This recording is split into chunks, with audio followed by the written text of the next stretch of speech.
Welcome to another day in the Milky Way. And tonight we got a great show. Oh, really great show and a great guest. I got my howling audience in the background, and you can't duplicate that, YouTube. Anyway, no way I could either. But anyway, with my co-host Lucky Stone and our special guest Scarlett Seebach and you got your Abundant Design. So there you go, and you do Astral Reiki and crystals and all this other good stuff. Could you tell us a little bit about your whole encompassing thing? Because obviously I was kind of flabbergasted by actually how all this works. So. Sure. So yes, I do Astral Reiki, and it's kind of an outgrowth of traditional Reiki that I invented. So super fun. And I work a lot with crystals, and I teach some crystal classes. They focus more on how crystals work rather than, use amethyst to connect with your spirit guides. It's very much how to connect with your crystals, how to collaborate with your crystals, and that kind of thing. And then I also do human design. So I do human design readings that are a little bit more intensive than you might otherwise experience from other readers, because it goes very, very deep over a fairly significant period of time. So wow. Those are my three for the moment. Nice. And so then this Astral Reiki, which is, like I said just before the show, that kind of fascinating. You invented this then? I did, yes.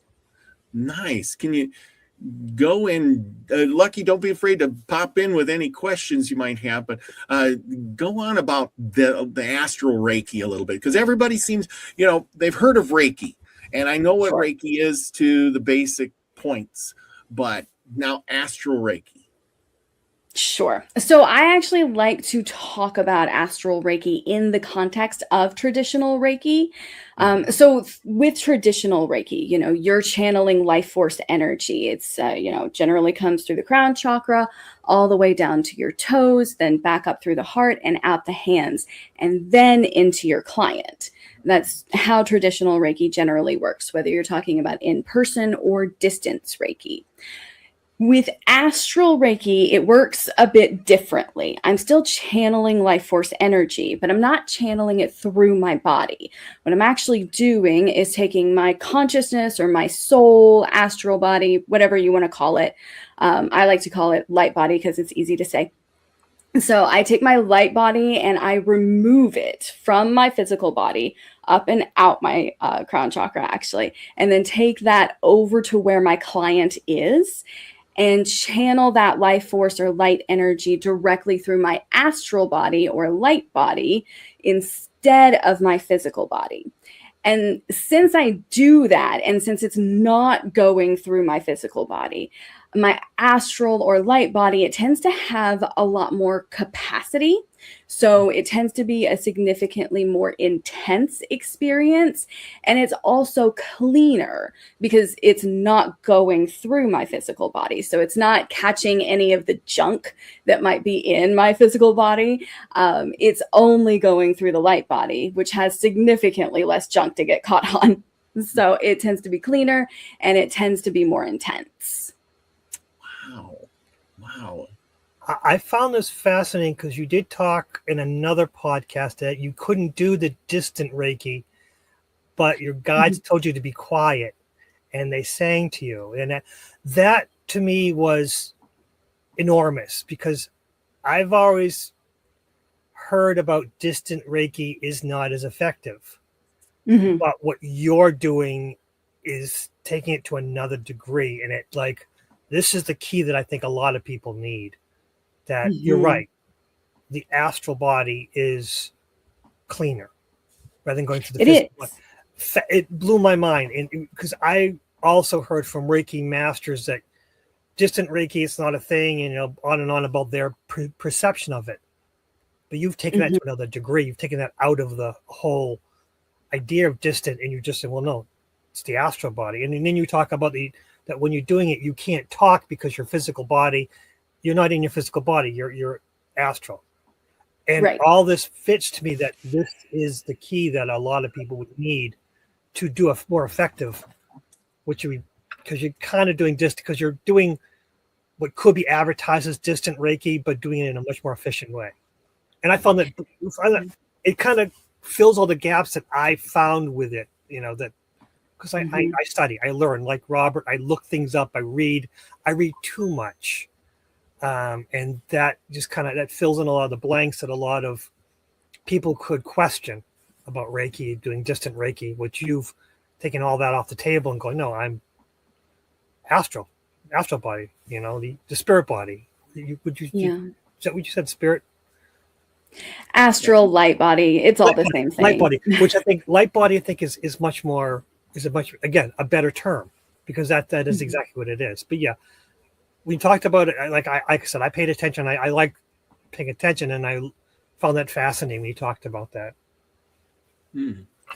Thank you. Yeah, that was actually in my Reiki 1 class, and we weren't quite learning distance Reiki just then. It was actually, I was learning Reiki, like in-person Reiki for the first time, because it wasn't flowing for me, and they kept saying, just trust that it's working, and I've never been good at that, and I had experienced enough Reiki on the receiving end to know what it felt like, and it's like, this is not working.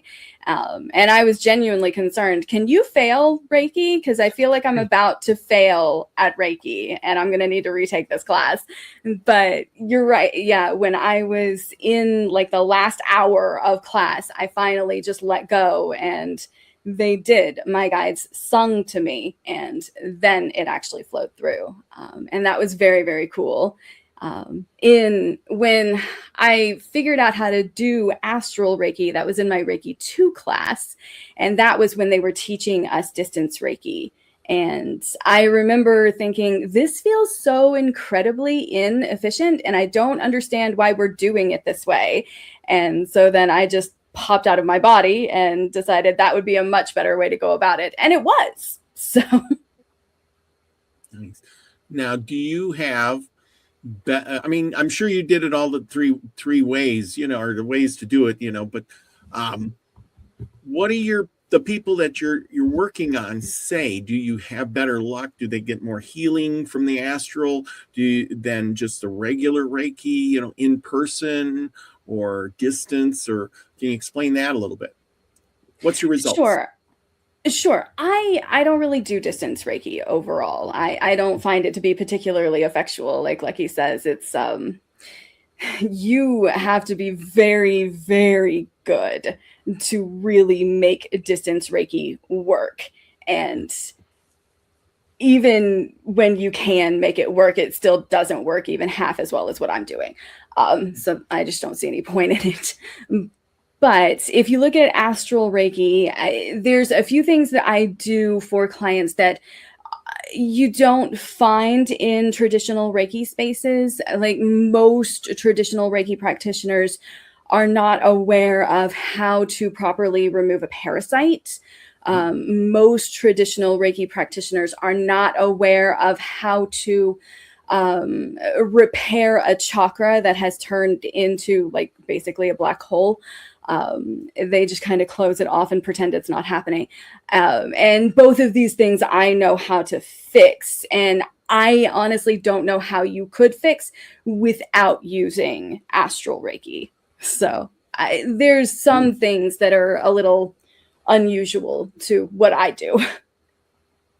Does that answer your question? And the result. Well, and the results. What are people that are getting this? What's the results on it? That's kind of really boils down to the meat and bones of it. Fair enough. So one of my favorites is I had a client a little while ago who was having an issue with her bladder, and she could not evacuate her bladder correctly. Like it just wasn't working. And so we did Astral Reiki, and I actually found a little parasite in her urethra that looked all for the world like a fish. And I removed that and worked on basically reducing the inflammation from that. And then she was, it was like nothing ever happened in the first place. She was able to evacuate her bladder, no problem. 100% fixed. So that was very cool. That was a very neat little thing. I have one client who I actually, oh, this is so cool. I'm sorry, I get chills every time I talk about it, but I got to connect her with her grandmother who was halfway across the world and in a nursing facility who had dementia. And so they really didn't get to talk much anymore because she wasn't really verbal anymore. So I got to facilitate a soul connection between her and her grandmother. And they had like this whole conversation in the astral realm that wouldn't really have gotten to happen if I wasn't there to facilitate it. And that was really amazing.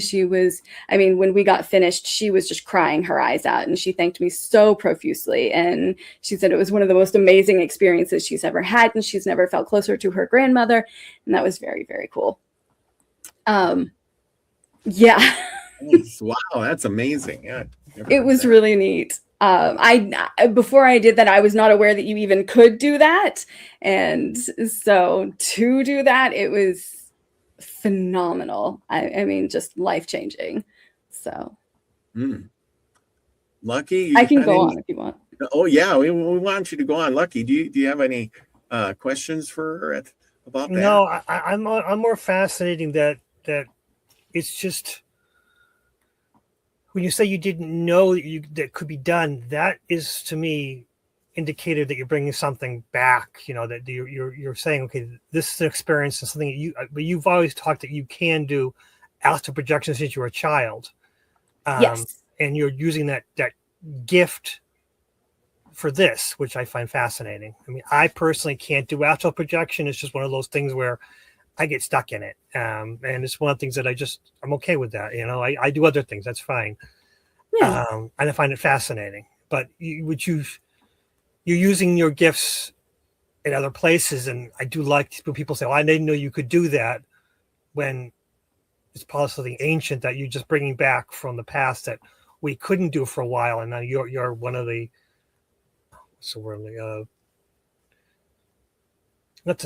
you rediscovered something that we should be able to do, but we just lost in antiquity. Yeah, like archaeology. Yes, exactly. Now the one thing I want to ask is, does this run in your family? Are you just like the only one that's ever had astral body or connections or anything with the spirit world, or is this just new in your family? Kind of what do they think of this? I don't really know what they think of this. I don't ask. I'm not sure I want to know the answer, but it does run in my family. It's just that my family does not embrace that part of their genetics. My dad is a medium, and he actually says that when he started taking his blood pressure medication, all of that went away, and he was very grateful to not have to deal with it anymore. And my mother has some pretty significant precognitive abilities, so she can see the future. And she didn't like that either. So she says she smoked a lot of pot until it went away. So, there is an aspect that definitely runs in the family. The astral projection thing, I think, is mostly mine. As far as I know, no one in my family can do that. But yeah, there's a pretty significant genetic component. That's interesting because I find that more and more that people either it runs in their family or they have this ability and then they don't want it or they try to shut it up. And Lucky, I think you could probably speak on some of that.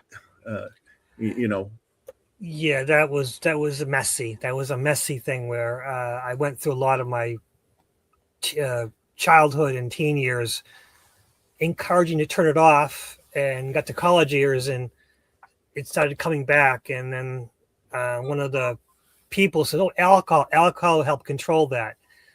Unfortunately for me, alcohol was what would open up the doors, uncontrolled. So something that I could experience in kind of control a little bit. With alcohol, I had no control of it. And I saw absolutely everything. And that was like, this is not going to work for me. Unfortunately, Yeah. THC does limit it, but I don't use THC as a limiting. It's just one of those things in life that you experiment with. But alcohol was not something that ever, oh yeah, that'll stop it. Don't know. It never stopped it for me. It opened the doors where I could see absolutely everything and have no control of it. Yeah. So yeah, I've experimented with it and decided, you know what, don't really need that part of it. I need to work on myself and not look for the external off switch. Just use, the gauge, and I can try to turn it down at least, because I've never been able to turn it off, but I can turn it down for a little while. But it's an experience, and I enjoy it. Didn't enjoy it all the time. In college, I didn't enjoy it because I started seeing things and people got mad at me. Which is, ironic, but so Scarlett, did you have any of those experiences until you really embraced it and started doing this, all the time? Oh yeah, definitely. I am allergic to alcohol, so I did not take that route. And I am very glad that I didn't, because Lucky, you're very correct. They call it spirits for a reason. It just takes everything down, and no good comes of that. Highly recommend not drinking alcohol. But yeah, my gifts were definitely not supported growing up. I very much usually felt very odd man out kind of thing, and just there was no space to talk about it, and because my parents were very busy pretending it wasn't happening. And we went to a Christian church, and it's like first I went to the Baptist church and then the Presbyterian, and it was the 90s. Satanic panic was definitely a thing, and that was witchcraft, and so it was bad. And so I am very lucky that I never actually believed in any of that. But, somebody tells you you're evil enough, and you do start to wonder. So yeah, it was definitely not a supported environment for me. And that made it really hard. There were a lot of existential crises, trying to figure out how to navigate it all early on. Well, I imagine. I can't imagine what it was like to be either one of you going through that. But, as an outsider, I do see this plenty. And I think now that people are getting more awake and open to this stuff, they should really, if you have these abilities, they should have schools for this, where they help you through it, and say, hey, you're not crazy. You don't need to take all this medication. Here's what to do. Embrace your stuff. You could be a healer. You could be a seer, all of these things, and enhance your abilities. And then, hey, you're probably going to pass this down to your children, and they could come here too and learn and be normal around other kids who have the same abilities, instead of, I'm sure, if you're in school and you see somebody and you're, oh my God, what's going on with you? Or something bad's going to happen to you. Then they're all looking at you like, get away from me, or something on that order.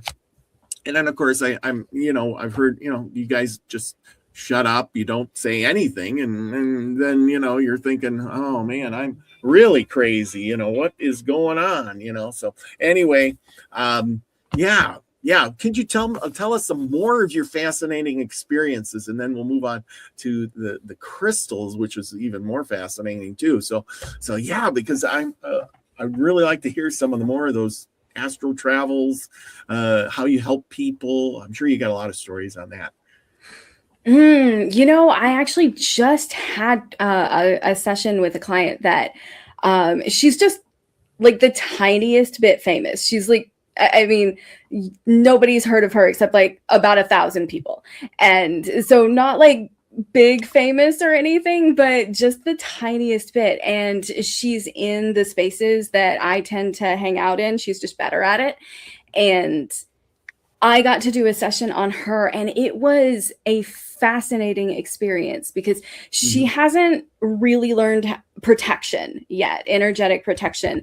So she was being attacked on like all fronts. And it was super interesting because like her entire field was just full of like different entities, and there were literal entities that were blocking her ability to access her guides in a pure, uninterrupted way, which was fascinating. And then there were the parasites and the implants, but you know, that's fairly normal. And it was such an interesting thing to see and to be able to fix.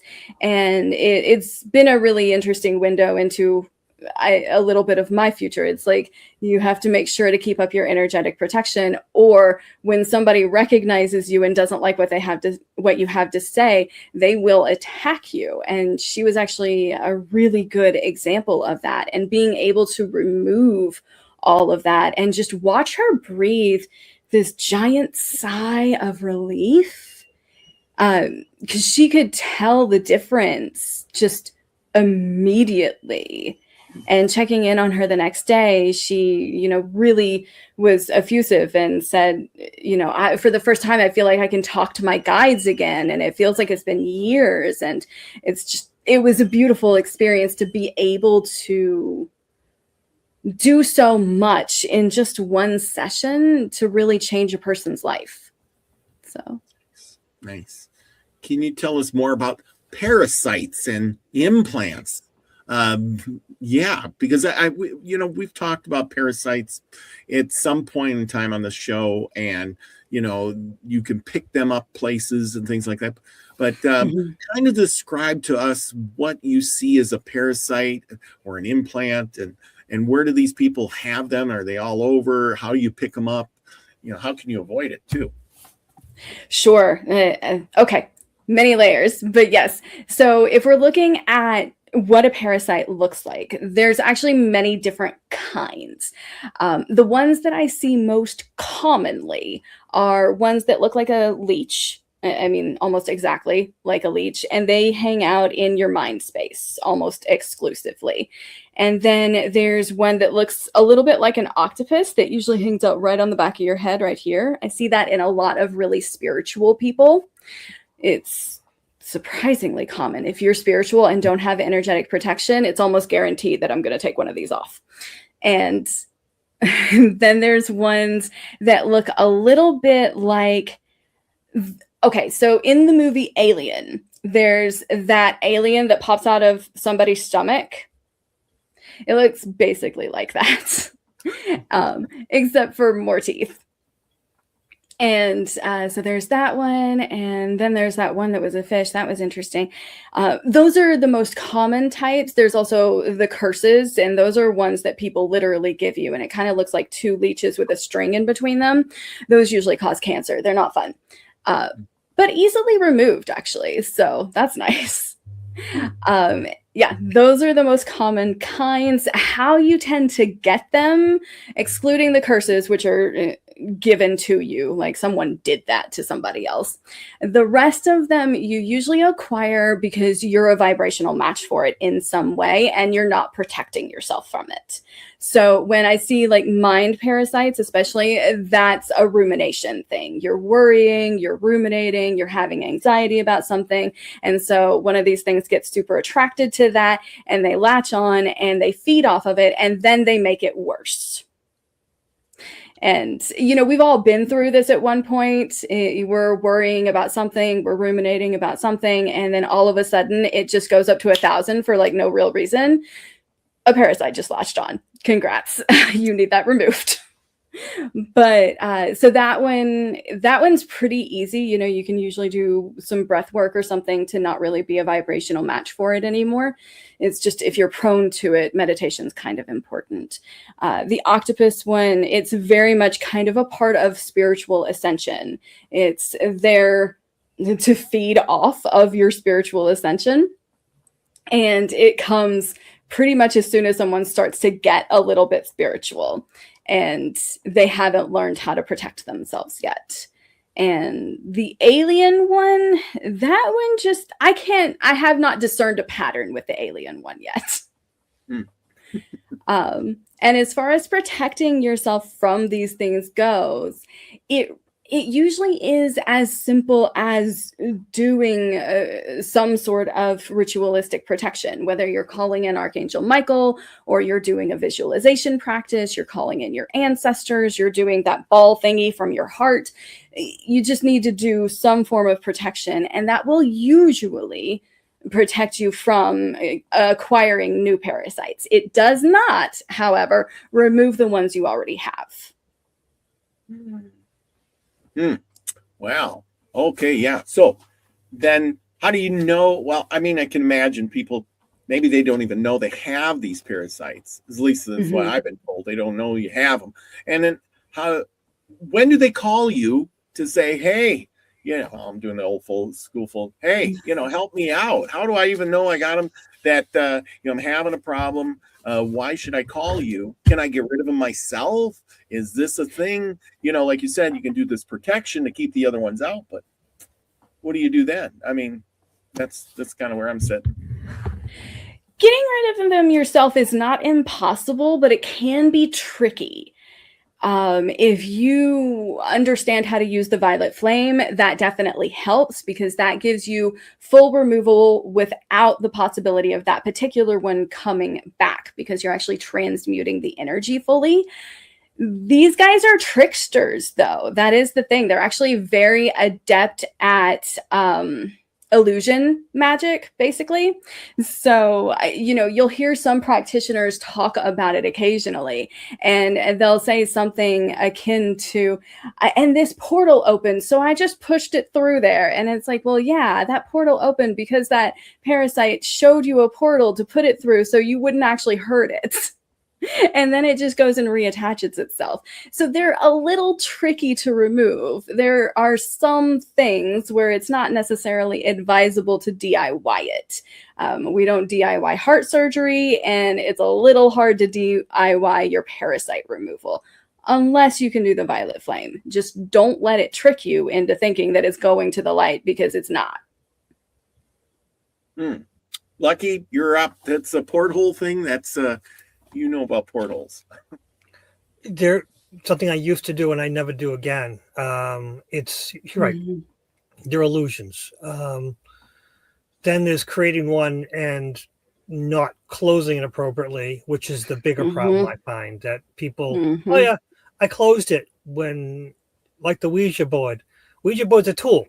It's not bad in itself, but it's how it's used. Portals are a tool. You think you know how to use it and you don't, and you end up leaving something open for someone else to fall into or bring something else in. So it's a two-way door. Portals are a two-way door. It's like open the door to your house and saying, hey, who wants to talk? And you don't know who's around. That's what all these things are, is if you don't know what you're doing, you really shouldn't be doing it. In of themselves, they're a wonderful tool. But like a chainsaw, you can make beautiful artwork, you cut down a tree, or you can destroy things. But yeah, I know about them, but I wouldn't myself at this point in my life use them ever again, because it's just too much. Because even if you think, oh yeah, everything's all set, you walk away, as long as there's a tiny hole left there, within time, someone can knock it out again. Yeah, absolutely. Wow.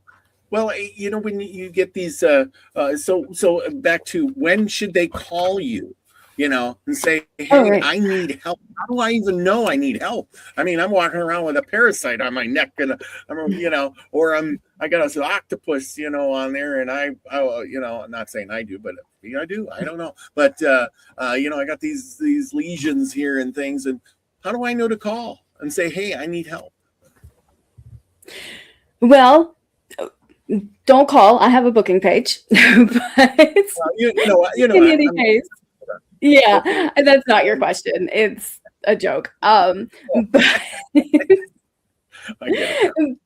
there is this siphoning thing that happens when you get a parasite.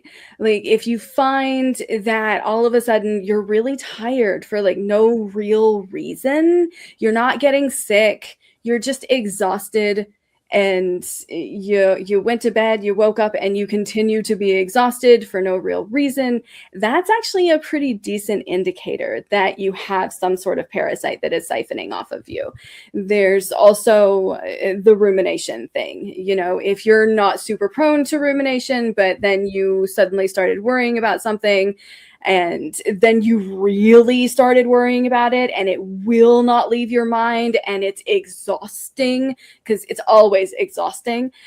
That's a good sign that you have one of those mind parasites. They're very easily removed by a professional, but it can be a little difficult to do it yourself. Mostly because you're dealing like with the areas of the brain. There tends to be a little bit of tissue damage, so you need to repair the tissue damage, and you want to make sure that you're not making things worse before they get better. So it's a whole process, but those are usually the major indicators. Is you're walking through life and you're mostly fine, and then all of a sudden you feel like crap, but you're not actually sick. Yeah, I can name a bunch of people. I can name myself like that. So there you go. That's the thing. These energy parasites or spiritual parasites, they work on making the situation worse. If something that feeds off of fear or anger, you're going to get control of your anger, which one of my, I'll be honest, my anxiety and my depression, I've learned to deal with that. The anger gets out of control for me sometimes. That kind of thing is indicative that there's something there that's feeding off of that, and kind of once it starts, it makes it worse. It just kind of it has the ability to turn things up because it's feeding off of that energy. That's a good way to know, wait, why am I feel this negative emotion so much uncontrollably for no reason? And that's usually an indicator that something is there feeding off of it and kind of encouraging that kind of emotion because it's feeding off of it. It's kind of like it's a spiral, and continuum spiral, making things worse and worse and worse and worse because it likes it. Yeah. And it's, we talk a lot about how it feeds off of our negative emotions, and it absolutely does, but it also feeds off of our general life force. It feeds off of our light. And that's another misnomer about these parasites, is that you can get rid of them by basically shining light on them. They love light. That's like why they're there. You absolutely cannot get rid of a parasite with light. What you can do is watch the parasite trick you into believing that you got rid of it with light. Sorry, it's just another misnomer that bothers me. But no, that's the thing. That's what I think. That's what confuses a lot of people. Is I can do it myself and shine a light on it. I mean, I've heard that same phrase many times. Shine a light on it, and it goes away. No, it doesn't. It does not go away. Again, that does not work. Yeah, just like exactly. No, I get it. So, what can you do?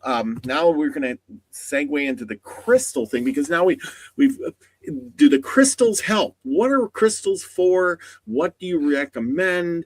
Because that's kind of both your wheelhouses. There is the crystals and this Reiki. Tell us a little bit about that. So you can use a crystal for just about anything, like whatever it is that you want to improve in your life. You can use a crystal, usually a specific crystal for that thing. So they're remarkably multifaceted. You can break a window with them, or you can raise your vibration with them. It's, it's very much up to you as far as that's concerned. If you're talking about Reiki sessions, for me, I absolutely utilize crystals in every single Reiki session I ever do. I've never not done it. And I have a very specific crystal grid that I set up for every single session. I've actually got it set up right now because I have a session right after this. So I use rose quartz because I like to infuse a lot of love into every session. I use labradorite because that's really effective for protecting not just myself, but my client as well in the astral realm. I use blue aventurine or blue quartz. I'm honestly not sure which one it is, but it doesn't really matter. They do the same thing. And that's really to help facilitate communication. And I use fluorite because it helps me concentrate and it keeps my client calm. And I use apophyllite because my clairvoyance is not actually as strong as you would think it would be. And the apophyllite really helps with that. And I also use, tourmalinated quartz towers. That is a really hard word to say. And that's very much to set a protective field. And it's, it's all fairly representative, but it definitely does help hold the energy. It helps set the space because, I'm not in the same room as my client. So I need all the tools I can get to help set the space for them energetically. So that's how I definitely use it in Astral Reiki. Did that answer your question? Yeah. That's Okay. that gets right there with the crystals of how you're using them is fascinating. The one thing that popped in my mind is, okay, so you're going to do a Reiki session. You're going to work with somebody, and you set up all these crystals. Now they're not in the room, right? No. They're at their own home. We'll just imagine. Yes. Everybody just imagine this in your head. So, and what do they have to do at their place? Could I be working? Should I be sitting calm? Do I lay down on the bed? What do I do? It varies a little bit from client to client. I do not allow you to move around. Like you cannot be doing the dishes or the laundry or going to the grocery store. Like that's not allowed. I also do not allow anyone to stand because it's very likely that you'll get too relaxed, you'll lock your knees, and then you'll faint. So that's not allowed either. So sitting or laying down, every client's different. I had one client the other day who sat there and stared at me the entire time. That is also allowed. No problem. If you want to check and see what I'm doing, I don't see an issue with that. I do require a Zoom session for every session. And I do that because some of my more energetically sensitive clients, they will get a little overwhelmed by the energy and they forget to breathe. And so occasionally I'll have to remind them that you have to breathe in order to live and that is a part of the process. So I do require it be over Zoom just to make sure that my client is safe. Nice. Lucky, you got anything? I lost it. I was paying attention. I was listening, and then I went off on my own tangent. No, I don't have anything right now. Okay. Yeah, you look like you were deep in thought there, and I thought, oh, he's got a question or something. I was, but I lost my train of thought. You Oh, no. speak up when it comes up there. The only thing I'm thinking of is I'm just imagining myself doing a session. I've never done a Reiki session, but I would definitely like to, like you said, book one with you. Sure. Have you try it out on me. I would like, and then have another show and have report on how this worked. Okay. Look for something like that. Yeah, absolutely. It sounds like fun. Yeah, it does. It really does. I would love to do that experience. And now the experiencer, like you said, he needs to sit down. He can, do whatever, but not be doing dishes or, driving to town or something like that. Is there anything that a person like me will just experiment with me? Because, I don't want to point anybody in the audience. I'll just say, okay, so now I'm going to do this thing. What do I need to do? Do I need to have any crystals? Do I light candles? Should I put on some incense? Should I meditate a little bit before? I'm kind of nervous now. I'm thinking of it. I'm like, ooh, do I get, how do I calm myself down for this? Or is it not? I don't know. Explain it to me, please. Sure. So you don't need any crystals. You can certainly use some if you want to, but you don't need to. You also don't need to light a candle. You can if you want to. You don't need to light incense, but you can if you want to. All of these things are completely optional. One of the first things that I always do whenever I get over to where you are is I cleanse your space to make sure that, you know, I have a nice clean space to work with energetically. And then assuming that nothing in your biofields is getting in the way, I go directly to your brain and use this blue light to actually calm your nervous system. So I focus on the cerebellum and the amygdala to help you stay nice and calm, which puts you in a more receptive place. So it's easier for you to take the energy. As far as things that you can do to prepare that really would be helpful, hydration is so important.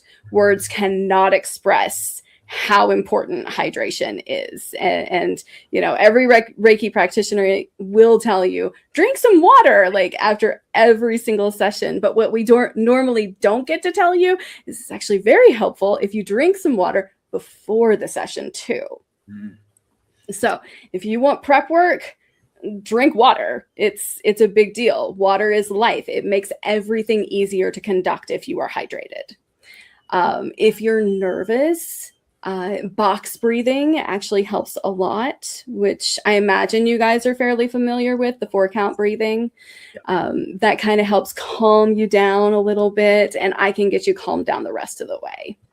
So as far as prep work goes, there's not a lot you need to do. I take care of most of it. Nice. You got me calm already. Okay, yeah. I'm thinking, oh, you know, I think that's what puts a person off, you know, just speaking on average guy terms is, you know, oh, I don't know much about this, you know, and, you know, the average person thinks, oh, that's a bunch of hoodoo, you know, I got to have crystals, or I got to be into that. I got to, you know, because that's what I used to think years ago. Now I believe it a lot more, and I'm more into it now than I was 20 years ago. For instance, you know, it was all, oh yeah, okay, you know, you do you and I'll do me, we'll be fine, you know. But I'm serious, and I'm sure you get that a lot. People probably look at you and say, yeah, okay, whatever.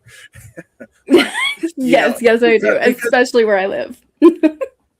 Yeah, and that's the thing, because, well, like you said, most of these people are Christian Bible thumper people, you know, in some religion of some sort. And we study religion. We talk about religion a lot, and religion is basically a fear, guilt, and control matrix telling you what you should do. Here's a bunch of rules and regulations, and oh my, you talk to a spirit, it was the devil right away. You know, it was evil. You know? And you know, and lucky you've kind of turned me onto the other side. They ain't all evil. They're you know, just mostly protective of themselves. They're out there, and if you interact with them, they're afraid of you or something like that, right, Lucky? You tell me. Oh, it's just me. My experience is I've never met a single demon. I've met some weird entities that are protective, and they presented as demons, but they had a job. And I know people who said, oh yeah, I've gotten rid of demons out of houses and stuff like that. But from my experience, I've never met a demon, and I've met all kinds of spirits. But for me, most of my spirits were just boring people who just had spirits, just like people had just similar lives. I do have a question about the Reiki session. How long does it usually take? Because in people, they should probably set up a certain amount of time. They won't be disturbed while you do your session. So how long should people be prepared for? How long should they prepare? Sure. Everything takes about 45 minutes. Now that includes 5 to 10 minutes of talking beforehand to set your intention and talk about whatever you want to talk about. And then about 20 minutes of the actual astral work, because it's actually incredibly efficient. And then a closing 15 to 20 minutes of talking post and any post instructions that I might have, any questions my client might have. That actually usually takes longer than the astral work. So 45 minutes in total is generally how long it takes. And I think probably people should be focusing more on an hour, because even after done with you, they should sit with themselves. A lot of these sessions, they kind of miss that point of that. You should sit with yourself, because take time for yourself to just be and trust yourself that we need to be more focusing on, because we get help from other people, but sometimes we need to stop afterwards and know how we feel about it with ourselves. That it's huge, it's incredible. But I think an hour would be better, because that way, not your 45 minutes and the last 15 minutes is for you, sort of thing, because people don't usually normally do that. But it's just me talking outside the box again. You could also hydrate while you're sitting with yourself. Exactly. It's huge, which is, yes. Water is a weird thing for me, because I drink so much of it, but sometimes it's like, I feel like I don't drink enough. I don't know. But I know, right? I drink, I don't know, around 120 ounces a day, and yet I am parched currently. It is a weird thing. Sometimes I think that somehow the water's making me dehydrated. How can that be? But maybe it's cleaning something out. Because it's cleaning something out, yes, you gotta put more in there. You gotta clean some more out. I still haven't figured that out for myself, but drink, stay hydrated, very important. I totally agree with that. What was it? One of those Olympic swimmers, I forget which guy it was. He says he gets up in the morning and first thing he does, or maybe it was a football player, I don't remember. I'd seen the interview, and he says first thing he does in the morning, he wakes up, gets up, grabs some water, and drinks a big bottle of water. First thing in the morning. That's actually what I do too. Maybe too. It's drink the water and then don't do anything else, because I have vitamins. I like to take vitamins in cycles because I'm weird like that. So the thing is, the water. Okay, take the water. Wait half an hour, but only time it, and then I can start taking the vitamins. But let the water do its stuff first. But I have a whole system. But that's what I found myself. That first thing in the morning, drink. It's not a full liter, like 750 mils of water, and experience the wonderful flush it goes to your body, and then I can take my vitamins. Nice. Yeah, well, it is about hygiene, and I think, I shouldn't say I think that you should try to tell us a little bit about that. Is hygiene and drinking, eating healthy, does that keep those parasites away, or do you just pick them up anyway?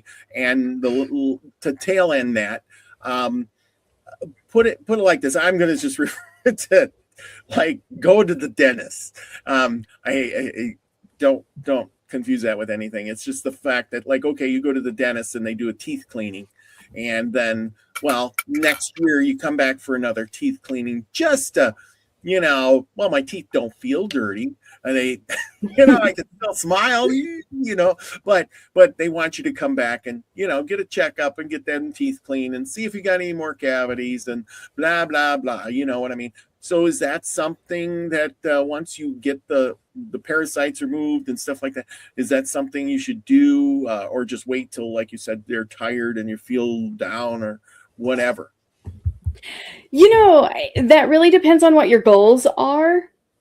If your goal is to just be, happy and healthy and move through life with ease and just you're not in it for the spiritual growth, then once a quarter or something to just kind of check in. But I mean, for the most part, that's all you need. Now, if your goal is spiritual growth, there's a whole aspect of this that I haven't really talked about that much. Where if you do Reiki, if you receive Reiki on a regular basis, you get all kinds of different epiphanies. You accelerate your spiritual growth journey in a pretty significant kind of way. So it very much just depends on what you want. That's where I am. I'm trying to accelerate.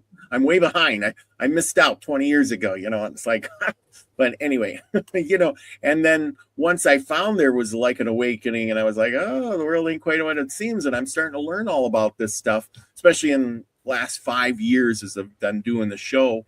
It's like a whole new world has opened up for me. And I'm thinking, wow, nobody explained that. It was all like, we were talking about earlier, it's either you're a devil or you're the angel and there's no in between. There's nothing else. and so and if you don't believe those things, then you just go on like, there's nothing out there, there's nothing real, oh, well, and you just put it to the side. I just don't want to hear it. And now I kind of want to hear all about it because I'm learning and I'm awakening, and, so that's kind of it. What do you think of that? With is that good for me? I mean, considering this is my plan, and now I talk with you. Yeah, I'm going to do that. I'm going to book a session with you, and we're going to go through this. And if I'm trying to do that, I should do more sessions in a pattern then of some sort. What do you suggest?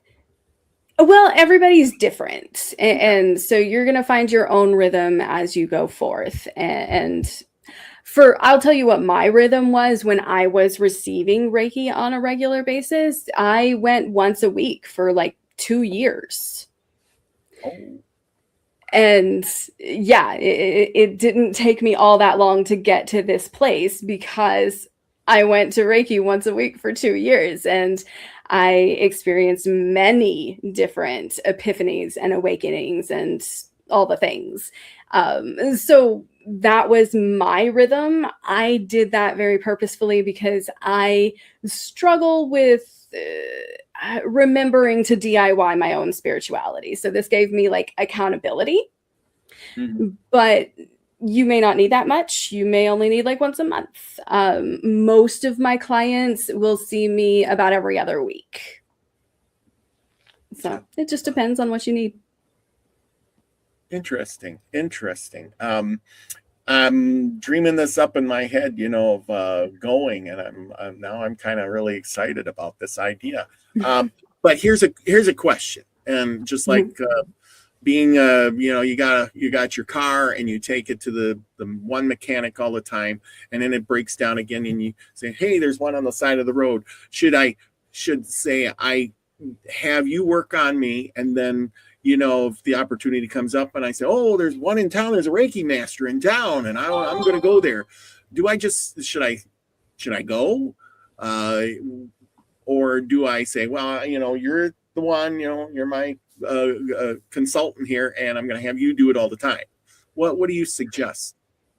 Well, I think it's very common for people to see multiple practitioners, and there's absolutely nothing wrong with that. I think it's also really common to outgrow a practitioner and need someone different. I know that happened to me. I know a lot of people that's happened to. In fact, most of my clients see me because they outgrew their previous practitioner. So it's very much up to you. If you feel really comfortable with just one practitioner, then that's fine. If you want to see 5, that is also fine. Honestly, really, your finances are the limit. I know for a while I saw 3. So. Oh, wow. Okay. Well, that answered my question for sure. Lucky, what do you think with that? Well, this is a whole Pandora's box I'm going to ask about, but I'll might as well do it anyways. You're a human design reader. I looked into that. I didn't know anything about it till, again, I knew about this show, so I prepared for it, and then I looked into that. Should people learn what their human design profile is? Type, yeah. Before they get a Reiki session, or does it really matter? It helps me a lot to know what your body graph looks like, which is what that thing's called. If I can see your body graph before a session, especially if I've never seen you before, it does make a really big difference in how I conduct the energy in the session. Sorry, it's also available on your website. You should probably promote that, so people should look into it, because it's available to look into it for free on your website. You have it available. I do. I actually just put that up like last month. I'm very excited about it. Yes. But yes, you can run your chart on my website, yourabundantdesign.com. And it's just hit the thing that says get your chart. And yes, you can run your chart. And you can also, if you book a Reiki session with me, if you'll give me your birth date and time, I literally have a place in my form for you to put that. I will run your chart as well. And I definitely use that to inform how I conduct the session in a few different ways. And do people need their birth time, or is the birth date and location the most important in the birth time? I mean, is that critical, or is that something that they need to find it? Do they need to find it? It is fairly critical. Human design is not astrology, and it actually makes a much bigger difference in human design than it does with astrology. Your birth time determines your type just as much as your birth date does. So it does matter. If you can get it within a few minutes, then I can usually know. But yeah, types can change from minute to minute, hour to hour. Unlike astrology, it's a bit more free form. Interesting. So. Interesting. Okay. So I should get my human design thing and go through the chart and do all that stuff first. Well, she just said that she can do it for you. to. She can do it for you. She said that she can do it for you. Oh, but you okay. have to tell it. You have to tell her what your birthday. Yeah, I have to location have that time. information. Yeah. Get Okay. the- Yeah. I'm just thinking in my head. I'm like, okay, I'll get that. I think that's all like on my birth certificate or something like that, I guess. Normally it is. Yeah. Normally, if you have your long form birth certificate, it should be listed. Okay. Yeah. I got that. So I'm all good. I'm ready to go. So yeah, just gotta grab that and I'll be good. Okay. I'm looking forward to that now more than ever. I'm all filled out. Let's see, what else is there? We talked about the crystals, crystal workshops. Yes. You said something you want to mention that you do those, which I got confused. Yeah. I thought you sell crystals, but it was a workshop. Yes. No, I do not sell crystals. In my crystal teachings, I am very, very focused in the practical use of crystals. So like I go over how to cleanse, charge, collaborate with, and activate your crystals. So it's kind of a different take on crystals. Most people are focused on this crystal is good for this thing and this crystal is good for this thing, and they may talk a little bit about cleansing and charging if you're lucky, but they don't explain why you do that. This crystal workshop, which is on Monday, actually, Monday I don't know, what is that, 15th, 16th? Yeah. On Monday, Yeah. it definitely goes really deep into why it's important to cleanse your crystals, why you charge your crystals, how crystals work in the first place, how to connect with your crystals. It gives you a tangible way to really know that you're communicating with your crystals, and how to actually collaborate with your crystal to get your crystal to do what you want your crystal to do. Oh, so, okay. Now, it goes pretty deep. The crystal workshop, is that in person? Or is it No, that's over Zoom. So Zoom? Yeah, anybody can join. Wow. Okay. That's good. Yeah. Cause I was like, yeah, I don't know what these half the crystals do. I mean, I got a book somewhere that tells me what crystal does what and all that stuff, but I don't know how to use them. Most people don't. No, they don't. Exactly. They need to be informed, and then somebody will say, oh, you should carry such and such in your pocket. I think it's some, was it black onyx or black something. There's one you carry in your pocket for protection from cell phone crap or hanging around your neck or something, or I can't remember which one it is. Shungite's really popular. Black tourmaline's really popular for it. I think. So yeah. So, but most of the black ones are protective. Okay. And if I'm going to have a crystal, what would be the one that you suggest that most people should have if you're going to start with something? Fluorite. 100% fluorite. It is the Swiss Army knife of crystals. It'll do just about anything. Really? Wow. Yeah, it works with all of your chakras. It's good for concentration. It's good for grounding, heart-centered protection. I mean, it does pretty much anything you want. You just got to ask it to. Oh, okay. And What kind? Not that big one. Hold that up again. No, probably not this. Yeah, I'm not going to be carrying around that in my pocket or hanging it on my neck. Just a little. Where do you suggest? Put it in your pocket, hanging around your neck. How big does it have to be? Like this? No, good grief. It does not have to be this. Okay. I just like this one. You honestly, that depends on what you're trying to accomplish. So like if you want protection, then you probably want to put it in your pocket because it's closer to your root chakra. If you want grounding, then you probably want to wear it as a necklace because then it gets you back into your body all the way. But if you want, to focus on your heart and self-love and that kind of thing, then you want it on a longer necklace so it gets closer to your heart chakra. So it just kind of depends on what you want to do. If you want to concentrate, you might want to put it up here and wear it as like a headband. So yeah, it depends on what you want. Wow. Okay. That sounds real good to me. We're going to wrap this up here in a minute. Lucky, you got any last questions? No, I don't have anything.